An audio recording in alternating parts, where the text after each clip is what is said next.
and then I'll introduce the speakers because this is really a co-presentation. So there'll be some interaction. So the topic will be changing laws, changing attitudes, and the place of people with disability in Indonesia.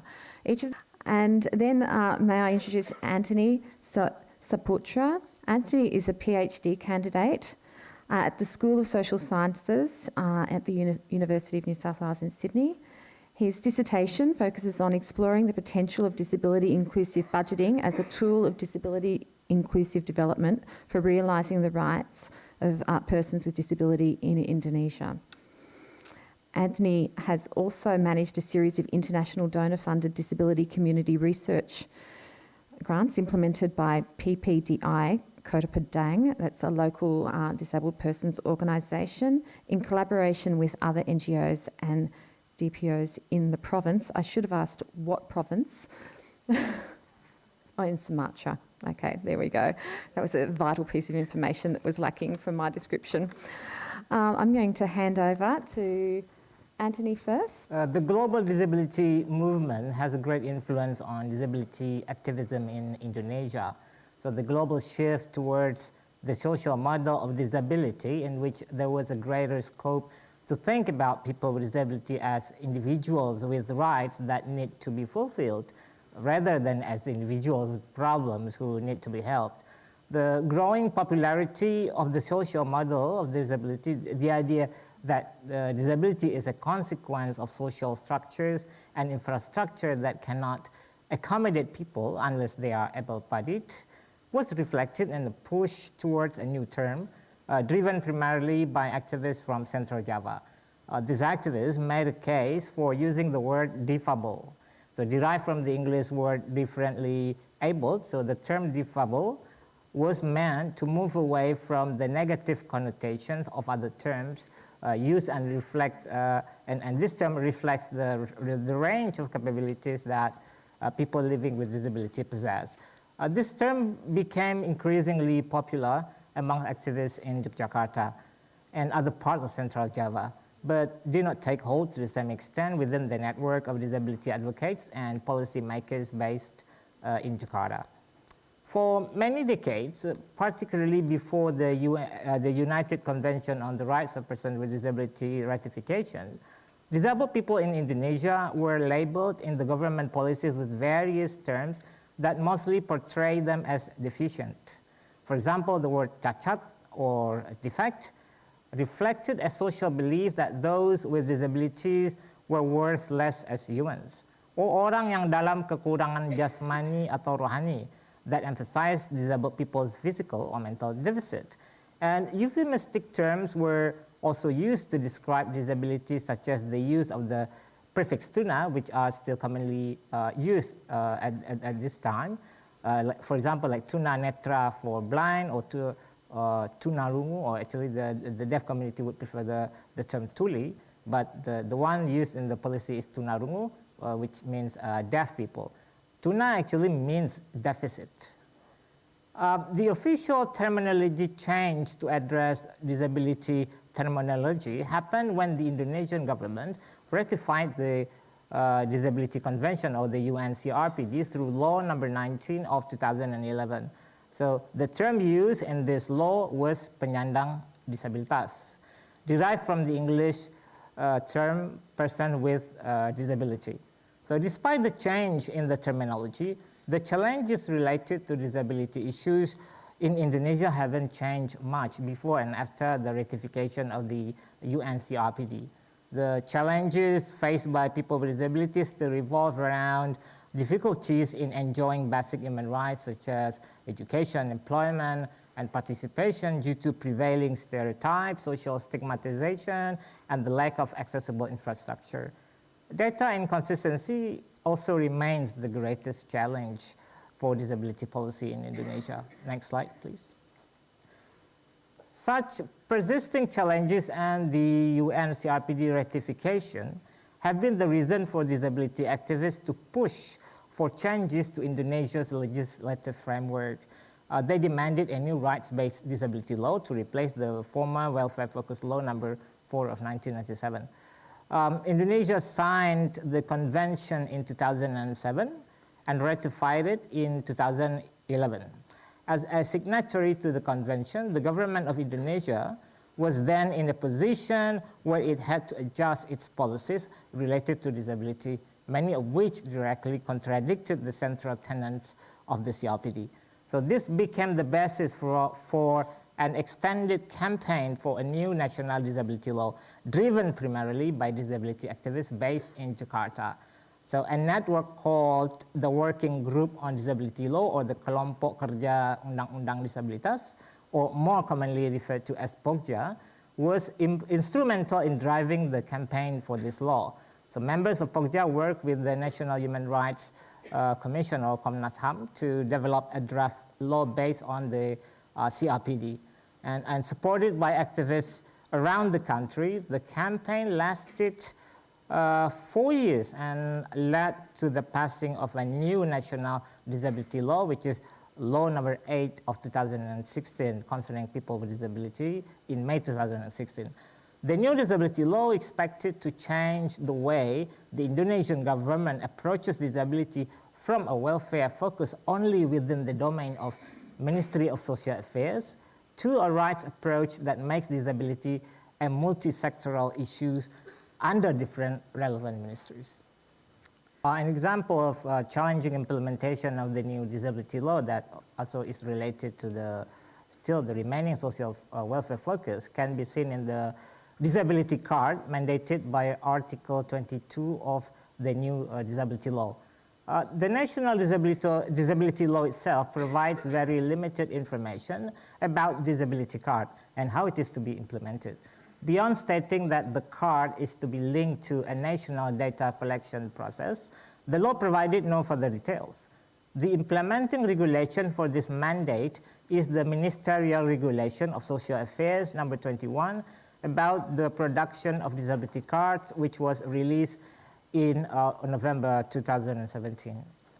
The release of this ministerial regulation was met by criticism and the demands for revision from the POKJA activists due to inconsistency in the regulation that pose difficulties for people with disability to access the card. And the concept of disability card itself has been a source of controversy among disability activists. The key point of contention relates to whether the card is a form of discrimination or a pathway for accessing resources that can potentially empower people with disability. While neither the law nor the ministerial regulation indicate that the card would be linked to the provision of welfare benefits, some disability activists believe that this should be an important element of the card. Next slide, please. And the situation has been made more complicated by the introduction of other forms of disability cards by both the Ministry of Social Affairs and district governments. So for example, in 2016, the former Indonesian Minister of Social Affairs introduced and launched a disability inclusive card related to its conditional cash transfer scheme, the Family Hope Program or Program Keluarga Harapan, or the PKH. And at the launch, the minister claimed that disability inclusive PKH card was being introduced as part of the implementation of the new disability law. But actually, the PKH card, in fact, had no links to the national disability law. It was conceived even before the national disability law was drafted. And interestingly, the local governments at the district level, they have interest in also developing their own version of disability card, whether even though there is no stipulation in the law or in the ministerial regulation that they have to develop that kind of card, but I think that such a decision implies that there is something appealing to policymakers about development of such a card, because card policy is really popular right now. Presentation. Thank you very much to Sarah and Anthony. I mean, I think what that presentation really did, of course, was hone in on the challenges involved in moving away from the social welfare-based approach to a human rights-based approach in relation to disability. Also, for me, really brought home the importance of disabled people's organisations keeping up that advocacy work, but also, you know, the need that activism by those DPOs is not in and of itself enough, that with 1 in 7 people globally living with a disability, there should be a pool of other people ready to jump in and advocate as well, and it's really sort of making those connections, I think, that is really critical. We're going to go to questions now. The time is, we've got about 15 minutes for questions, so I'm going to take them in groups of 2, and just ask that you nominate which speaker you would like to address the question to, and don't go for the long list of questions, please. I'll cut you off.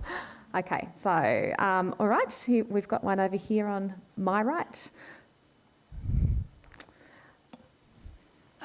Sydney Jones again.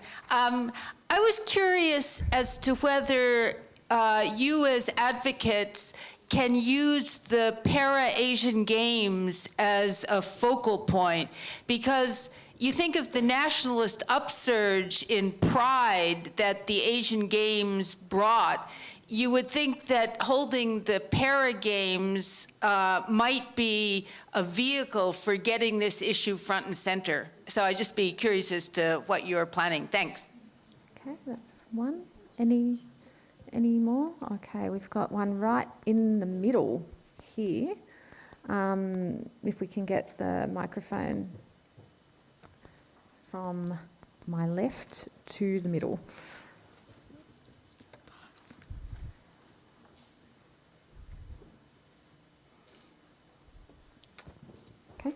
Hello, my name is Gabrielle Natalia. I'm a student of Bachelor of International Relations. I'm aware that in Indonesia, subject of mental disability is often regarded as taboo or sensitive. And I also observed that there are very few facilities that could accommodate students or people of mental disability. So my question is open for all speakers. So what are the existing efforts and policies to create a more inclusive society on people of mental disability? Thank you. Okay, thank you. We might go to answers to those 2. The first question. Yeah, in regards to the effect of the decision to hold the Asian Games and the Para Games, and I would like to say I'm very grateful that Asian Games was held in Indonesia, because it gave a very a big change. I mean, like especially when it comes to the Para Games, we can see like some changes, especially when it comes to the infrastructural accessibility, especially in the Gelora Bung Karno. Because of these Asian Games and the Para Games now, it is really accessible. They provided any like disabled toilet and then spatial space for people in wheelchairs.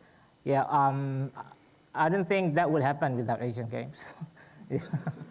Yeah, and I think that's a great impact. And another thing, I think there is a good change also, for example, for people who had no knowledge at all about disability. For example, the Indonesian Committee for Asian Paralympic Games, they would like to intensively communicate with disability activists. Even they accommodated people with disability to be part of the volunteers in organizing the Asian Games as well as the Paralympic Games. So there is, I think there's a very good change in the willingness to learn about more about disability from disability activists.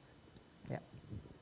Okay. On what Dina just said, I'm talking about the inclusion of people with mental disability itself within the Indonesian disability activism. And it was not until like a few years back that people with mental disability was acknowledged by disability activism in Indonesia. So we already have like one national umbrella organization for people with mental disability in Indonesia. And this organization has done a lot of amazing work in advocating for the inclusion of the needs of people with mental disability within the JKN, so National Health Insurance. So the needs of mentally disabled people, especially when it comes to expensive medicines, were covered in that JKN scheme.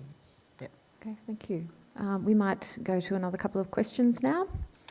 I'm not really sure about the mental health financing for mentally disabled people, but to my knowledge, because I used to work for a local Dinas Sosial, and one of their division, like they help poor people with with disability to be institutionalized. So all the expenses in sending the mentally disabled person to this institution was covered by the government. I think that's the only thing I know about that. And I think during the Gus Dur's administration, we saw a very good, I would say, affirmative action. Probably you have ever heard about GAUN, Gerakan Aksesibilitas Umum Nasional, but it did not happen quite long. You know, I mean, like, for example, like the train station in Jakarta before, they had like accessibility, but then because lack of maintenance, and now it's like deteriorating, and then I don't know. Right now, such movement is not heard anymore.